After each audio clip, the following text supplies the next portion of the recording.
What up, it's your boy Naptastic, and welcome back to the off-season. As you saw in the last episode, we made it into League One, and obviously that means we have to sort of reboot our squad in preparation for that. There will be players that are going to be leaving due to retirement, contract expiry. I just don't want to renew it because of what I think is a suitable caliber for League One. So we will see some players leave on that basis. There you go. So Nastya Ches retiring. I think Martin Rowland's already said he's retiring. And now Papa Bouba Diop saying he's retiring. Jack Turner, it's a dilemma. I think I'm going to let him go. Jordan Brown is going to go. And as for my coaches, I want to try and keep as many as possible. Quinta's definitely around. That's reasonable. Done. Higginbottom is one I might choose to renew at a later date, but right now, no. Sunderland made a pretty decent offer for Huertas there. I've tried a similar deal that I did with Will Ross, where I do a loan back. There you go, so it gets loaned back for 12 months. So I'll take that deal in.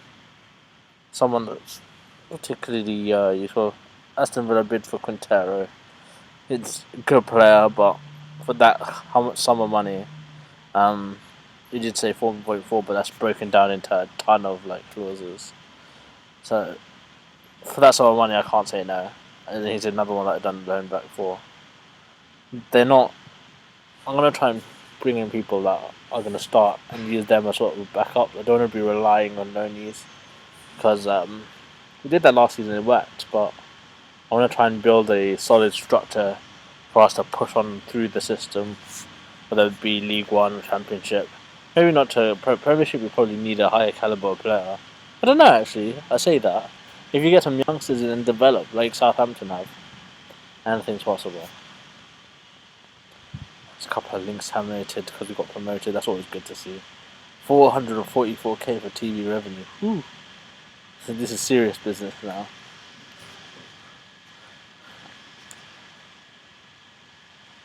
Loads of contract clauses triggered. That is going to drive my wage bill through the roof. So my squad is going to be quite small, I think, for League One.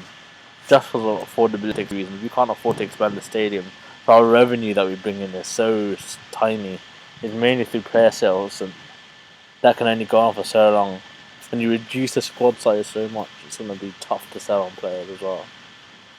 So there you go. There's a confirmation. Roland retires, Che retires, Todd retires, and Papa Bouba Diop retires. Chris Todd's not interested in returning. So we Papa Bouba Diop. Hayden being released by Portsmouth, so I get nothing from him in terms of my sell-on clause. So that deal wasn't an expensive one for them, but it means that I lose out on a ton of money for the clause that was potentially there, or any potential he could have had. So we're releasing 7 players, as you can see there. Higginbottom, I'm gonna bring back, I think. Just because the squad is so thin. Just asking for so much money there. We'll take that. He's more of a depth player. Look at that number of contracts expiring next season. Ooh, that's a serious one. All key players: Pogba, Bombi, Palmer, O'Reilly. Just can't afford it. Turnbull's another one I could sell to raise some funds. It's highly coveted, good prospect, but hey, I need the money more than I need one centre back. Because I can bring in a few youngsters, and we're in a good position.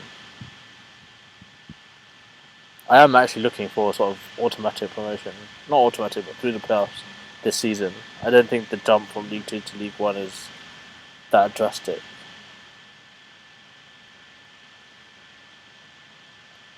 So there you go. Neither one's of they can do. Dimitri Mitchell's actually definitely going to go. I'll probably prioritize him being sold than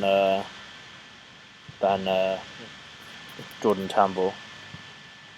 Cameron Zayeti's available. He's an experienced centre back.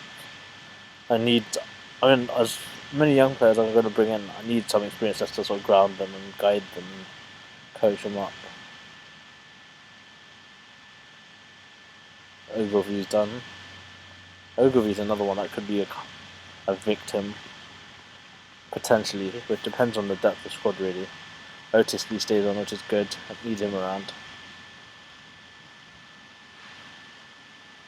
Higginbottom's back on. Good. And Carol Zayeti signed in. Good. Oh, sorry. He hasn't signed on. I thought he had. Oh, he was on trial. Sorry. That's what happened. Confusing in the series. Oh, here's a decent keeper. Khaled Al-Rashidi. Q18 national team goalkeeper. Not exactly the footballing hotbed, but he looks like he's got a lot of talent. Maybe more reliable than Jack Turner. So, I know he's 30. Oh. That just means he's composed and he's got experience on the side. Over Al-Rashidi's in. International caliber goalkeeper. Just got smashed by Corey. I don't think that's an indictment of our ability. I think that's just because we've lost so many players that we haven't replaced them yet. As always, I'm going to go low bonus until I can afford to give them even a normal one. I know at this level, money will be quite a big motivation, but for the financial viability of the club, it's just not possible. Danny Fox is a good left back. He's very experienced. Would be a lot more solid than Jordan Brown, so definitely one I'm going to bring in. It's on a free transfer as well. It's an absolute bargain. I want to say Saidi Janko. He might be a little bit trickier. He's a right back from United, Man United is, and it's a difficult one. I'll try and bring him in. We'll see what we do, but might need to finance a few more signings through a couple of sales. We'll see how it goes.